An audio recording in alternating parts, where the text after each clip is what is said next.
habrá sido primero, el huevo o la gallina, ¿no? ¿Qué supones tú que sucedió?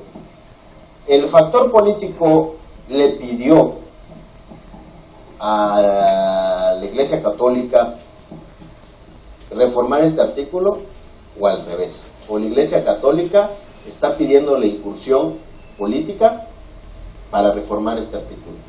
Bueno, no me atrevería, como te decía en un principio. ¿Quién sale ganando más? Pues yo creo que sale ganando la cúpula de poder que pretende quedarse con todos los recursos de nuestro país, porque por eso pretenden crear este conflicto. O sea, ellos saben muy bien que al momento en que empiecen a causar confrontaciones, choques entre los diferentes sectores de la sociedad, automáticamente la atención del ciudadano se distrae. ¿Y qué vamos a tener más adelante, Enrique? Obispos de candidatos a presidentes municipales, a candidatos a diputados locales, a los congresos locales, candidatos a diputados federales, candidatos a la República. Pues es que esa es la intención, mucho cuidado, porque si quieren, o sea, es que esto es abrirle la puerta para que en un futuro pueda existir un presidente de la República, tal vez sacerdote u obispo. O sea, aquí está el riesgo, insisto, no es tener algo en contra de alguna religión. Lo que me parece muy perverso es que si los mismos sectores de la sociedad saben muy bien, digo, de 115 millones de mexicanos que somos, caramba, yo no creo que no existan unos milloncitos por ahí que sepan perfectamente a lo que nos puede llevar el hecho de volverle a abrir la puerta a un grupo que fue simbólico en la guerra de independencia, en la Revolución Mexicana, caray, la época de la guerra cristera con el general Álvaro Obregón, que a todos les mochaban las orejas. En la independencia, pues bueno, se utilizaron los estandartes de la Virgen de Guadalupe, ¿no? Eso es a lo que pretenden de nueva cuenta. Enrique, exactamente, como bien mencionas, yo creo que por ahí va el esquema, pero ¿por qué no me ayudas y le decimos allá en casita que no es que no estemos de acuerdo, o que sí lo estemos con la reforma del artículo 24, sino que estamos emitiendo unas opiniones y criterios a nuestro particular punto de vista? Sin embargo, ¿por qué, por ejemplo, no pudiera o no sería correcto que sea un obispo candidato a algún puesto de elección popular? Te voy a responder esto con otra pregunta. Vas a decir, no, este cuate ya me está toreando, ya me está bateando como los beisbolistas. ¿Qué está pasando en Michoacán, en la Nueva Jerusalén? Ahí está la mejor prueba. Caray, cerrar escuelas. Así es. Es que uno no tiene nada en contra de los jerarcas de la iglesia. Insisto, ¿por qué no seguir manteniendo ese esquema de libertades, ese esquema de respeto al derecho que tiene la persona de creer en quien quiera creer? Ahora, dándole una respuesta a la pregunta que tú me hacías, ¿por qué el obispo no es que no pueda, de que puede, ¿por qué no debe ser, por ejemplo, candidato a gobernador o candidato a presidente de la República? Porque en primer lugar, va en contra de su propia normatividad, para empezar. O sea, si tomamos como base, insisto, la Constitución del Vaticano, pues no pueden inmiscuirse en asuntos políticos del Estado. O sea, es que ellos mismos tienen una normatividad. No deben de inmiscuirse en asuntos políticos del Estado. Exactamente. O sea, al ver todo lo que pasó si lo hacen en la época, bueno, lo hacen tras bambalinas, que no, ahora hay personas que lo quieren hacer de una manera directa. Pues no, fíjate que no tan tras bambalinas, Enrique. Mi madre, que le mando un saludo, asiste mucho, ella es católica, asiste mucho a la iglesia católica, y escuchó en épocas de elecciones a los sacerdotes motivar a los filigreses a ir por un voto a ciertos personajes de la política. Fíjate que eso es algo que siempre ha habido un choque Te voy a explicar por qué, y a nuestra amable teleaudiencia de igual manera. Si ellos quieren hacer uso de un derecho que les da la propia Constitución política mexicana, concretamente en el artículo 6, que es la libre manifestación de las ideas, algunos colegas consideran que no se les puede coartar ese derecho. Efectivamente, son ciudadanos.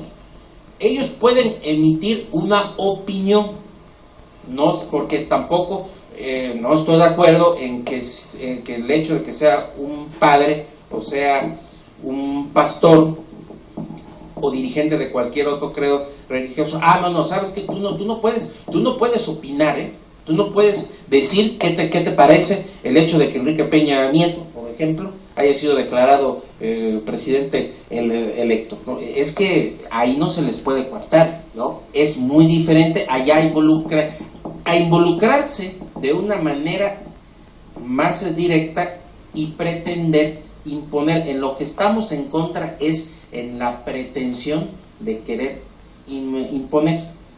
Hablo a título personal. Es correcto. Quiero suponer, Enrique, que otra de los prejuicios o de las limitantes que pudiera tener un personaje de la Iglesia Católica para inmiscuirse dentro de asuntos políticos del Estado o a posturas de cargos de elección popular, es porque definitivamente tienen el control de la Iglesia, tienen el control de un grupo importante. Por ejemplo, en el estado de Campeche la gran mayoría de su población es católica, si no me equivoco, estás en lo correcto. Y tienen un control definido sobre sus feligreses, sobre la gente que acude a la Iglesia Católica, y esto de manera inmediata, de manera automática y de manera directa influye fundamentalmente en el criterio de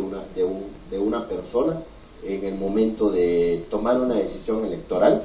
Y yo creo que aquí ya se estaría aventajando por mucho ese personaje en una contienda electoral, viéndolo desde ese punto de vista, ¿no? Entonces yo creo que ya habría una desigualdad competitiva en torno estamos hablando de las cuestiones electorales. Bueno, quiero, antes de responderte lo que tú me estás planteando, o abonar un poco más de información, tú recordarás, y las personas que nos están viendo, en aquella declaración de los 7 sentimientos de la nación de don José María Morelos y Pavón, pues hay una parte, les ofrezco una disculpa, no recuerdo exactamente en cuál de los 7 puntos, en donde menciona que la religión católica será obligatoria. Entonces, por eso es que a posteriori vienen otros movimientos, precisamente para tratar de modificar esa parte donde la propia Constitución de aquella época prácticamente obligaba a los ciudadanos mexicanos en ese entonces, en ese momento, a que tuvieran que llevar un determinado credo religioso. Y eso es lo que fue causando conflictos, porque obviamente empiezan a emigrar personas de otras partes del mundo, y ahí es donde empieza a sentarse en este país diversos tipos de religión, porque empiezan a venir, personas de Siria, árabes, entre otras razas, y que también empiezan a conformar parte de esa nomenclatura de un nuevo Estado. Entonces, pues ahí es donde empieza el conflicto. Empiezan a venir de igual manera ingleses que vienen con otros, ellos son protestantes. Pero por supuesto que todo eso influye. Ahora ya nos están mandando, mandando a volar. Yo te dije, yo no quiero. yo no quiero pensar, Enrique, el fenómeno social y el problema y la problemática social que se daría en torno a esto. No quiero ni imaginármelo, el choque de culturas de religiones, de sería de magnitudes incalculables. Incalculables. Yo creo que nos vamos con este comentario a este corte, Enrique. Allá en casita repetimos el número telefónico 981-11-316-11 para mensajes. Expresen sus comentarios. Regresamos, el tema es bastante amplio, muy interesante. Regresamos en un ratito.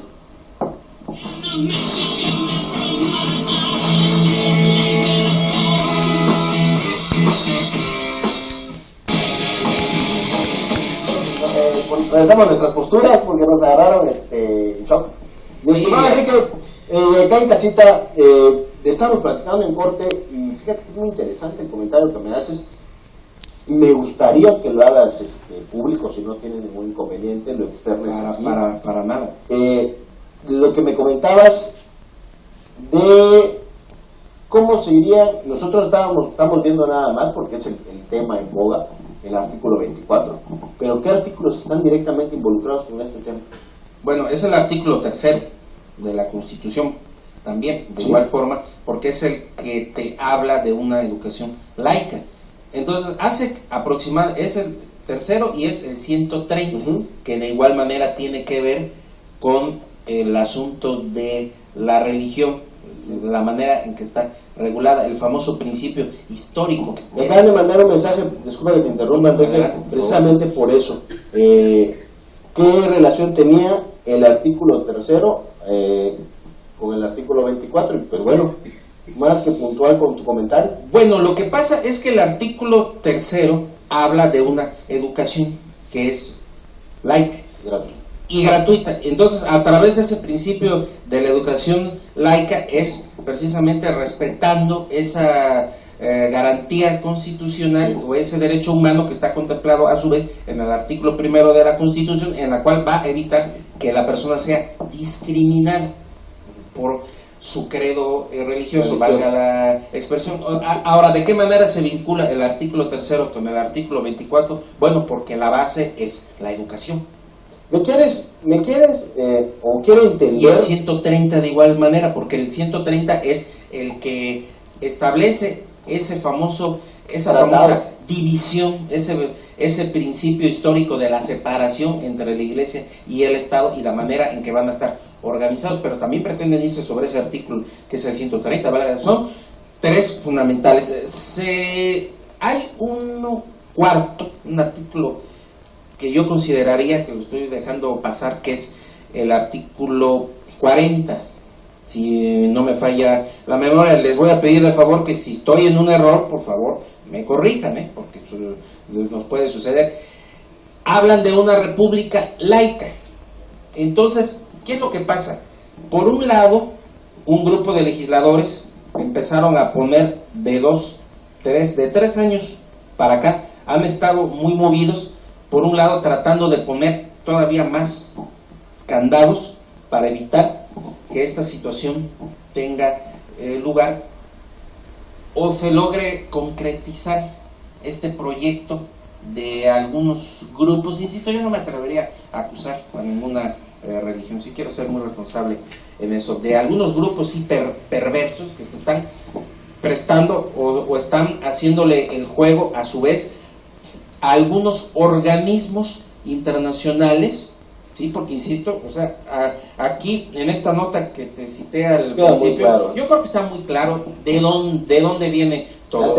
La tendencia. Enrique, si se concretara la reforma al artículo 24, forzosamente se tendría que reformar el 3, el 130 y el 40.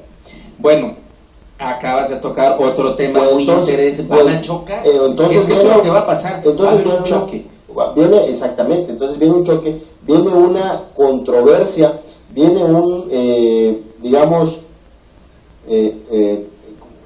una controversia, una contradicción, digamos. Es que ya habría una contradicción. Entonces eso tiene que reformar. En esencia, bueno, lo voy a explicar. Saludos, Master, saludos. Te lo voy a explicar de una manera muy simple y sencilla. Si se llegara a aprobar esta reforma al párrafo del artículo 24, lo que tendría lugar es una controversia constitucional, valga la expresión. ¿Por qué? Porque aquí ya habrían choques, porque por un lado tenemos el artículo 3º, que nos habla de una educación laica, por el otro lado tenemos el artículo 40, que nos habla de una república laica, y por el otro lado tenemos el artículo 130, que nos habla de ese principio histórico de la separación entre la iglesia y el Estado. De la iglesia en general, la iglesia y Estado, porque no te especifica, o sea, no te hace, no te hace el énfasis de alguna religión en específico. En específico. Entonces, ¿qué es lo que tendría que pasar?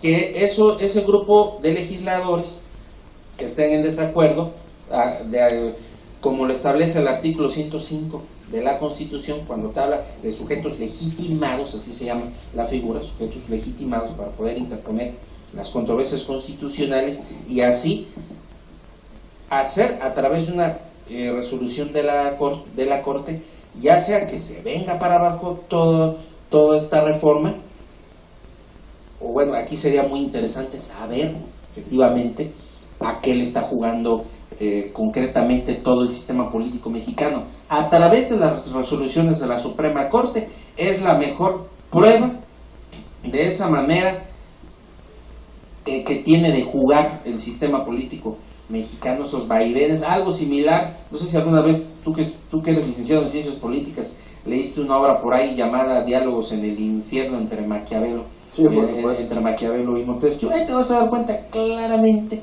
de todo esto que estamos platicando, o sea, cómo ir creando esos esquemas, cómo ir construyendo, o sea, cómo ir haciendo esa arquitectura de la confrontación, tanto en la sociedad, así como también en los diferentes grupos de poder, porque no solamente la confrontación sería entre la sociedad, bueno, lo terrible es... No, y de las distintas esferas de poder, como bien mencionas. Definitivamente, y que a su vez podrían pagar para que haya algún movimiento social. Sí, definitivamente. Fíjate que hace algunos meses, ya tiene algunos meses, que se empezó a dar este asunto de la reforma al artículo 24. No había mucho ruido, no había mucho rumor, estaban tratando de pasar by la reforma, ahora sí que no la íbamos a ver, pero ni pasar, ¿no? Cuando ya la tuviéramos aprobada. Hubieron personas que se inconformaron en el estado de Campeche en torno a esta reforma, al parecer, sin ninguna tendencia católica. Tampoco dijeron si pertenecían a otra iglesia, y en su mayoría eran jóvenes. Yo recuerdo que ahí se hicieron algunos reportajes y aparecían muchos jóvenes. Insisto en ver, por ejemplo, nada más en el estado de Campeche, y creo que en todo el país, una apatía general en torno a esta reforma. No sé a qué se deba, Enrique, a que el país en su mayoría o de manera plural es católico y prefieren sacar las manos de este tema, o no le está cayendo el 20 a la sociedad de México, a la sociedad mexicana, del problema social tan grande que se podría venir encima en torno a todo este tema. Bueno, te voy a responder esto básicamente por 3 factores fundamentales. El primero, la falta de conocimiento. Un pueblo, mientras más ignorante sea, más le conviene al sistema político. Número 2, al no estar debidamente informada la ciudadanía, pues esto da lugar a que ellos no puedan rebatir una situación que se torne en un problema mayor, como es un conflicto social. Y tercero, por la gran crisis por la que estamos atravesando hoy en México. La gente no tiene trabajo. Entonces, para ellos lo más importante es saber cómo le van a hacer para poderle llevar el sustento a su familia. Encomendar con todo respeto para la religión católica y para nuestros amigos allá en casita, muchas veces decimos encomendándonos a Dios. Exactamente. ¿No? Entonces, o algunos dicen soy ateo, gracias Adiós. También es muy común. Así es. Enrique, nos dio un mensaje de la señora Norma Mijangos. Le agradezco que nos deje entrar a su hogar, señora Norma, y que también nos permita dejar sentadas las bases de unos criterios muy particulares, pero que en temas como estos nos resulta bastante atrayente y bastante apasionante. Ella dice lo siguiente: está muy interesante el tema, qué bueno que todavía hay libertad de expresión y con esto ampliar el conocimiento al respecto. Felicidades por su programa, atentamente la señora Norma Mijangos. Pues qué bueno, señora Norma, que es el canal de la libertad de expresión. Nosotros aquí, cuando iniciamos el programa, este tema fundamental lo iniciamos un poco con respeto porque es muy delicado. Estamos conscientes de la rispidez y del impacto, ¿no?, que puede causar. Nuestros comentarios de cajón y de entrada, y a tu nombre, Enrique, si me lo permites, y al propio, por favor, si ocasionamos algún tipo de ofensa con nuestros criterios o nuestros comentarios, discúlpenos de antemano, no es nuestra intención. Sin embargo, sí tenemos que dejar sentadas las bases con objetividad desde el punto de vista de cada uno de nosotros, desde la perspectiva legal, en tu caso, licenciado, y de mi caso, pues igual, no tanto legal, pero sí un criterio un poquito más amplio de lo que puede ser el tema tan fundamental, y que a mí me preocupa mucho la reforma del artículo 24, y más me dejas preocupado todavía, Enrique, cuando me dices que no nada más es el 24, sino que luego se vienen por el tercero, el 130 y el 40. Complicado para los temas constitucionales, complicado para los asuntos legislativos. Yo no sé qué vaya a suceder, pero nos quedan ¿cuántos? 4 minutos, 3 minutos, mi estimado Nico, 3 minutitos. Me gustaría, mi estimado licenciado, 2 minutitos para que nos des tu opinión, un consejo a quien se lo tengas que dar, a las esferas de poder, a las esferas políticas, al clero religioso, con todo respeto, no sé, a la ciudadanía incluso. Te lo agradezco mucho, y el mensaje básicamente quiero dárselo a toda la sociedad en su conjunto, tanto los que forman parte de una estructura de poder, así como también a los que no están involucrados en ella. Seamos ciudadanos más responsables, apostemos a la libertad que tiene el ser humano de poder creer en lo que guste, y a los señores que están en el poder, creo que estamos viviendo momentos difíciles en los cuales no podemos apostar a ningún tipo de conflicto. Sería catastrófico para la República Mexicana, sería muy desastroso de igual manera para todas aquellas generaciones que están por venir. ¿Qué tipo de país es el que les vamos a heredar si continuamos con este tipo de actitudes? ¿Hacia dónde queremos llegar? Toco madera. A como están viviendo muchos países en el Medio Oriente en estos momentos, que llegue, ya la sociedad mexicana ha cambiado por completo. Carambas, entonces no podemos seguir apostando a más modelos y esquemas de confrontación. No a la confrontación, sí a la libertad que tiene cada persona de creer en la religión que quiera y de confiar en quien ellos consideren que es el Padre Celestial o la persona que viene a salvarnos de alguna posible catástrofe. Defendamos la libertad por sobre todas las cosas.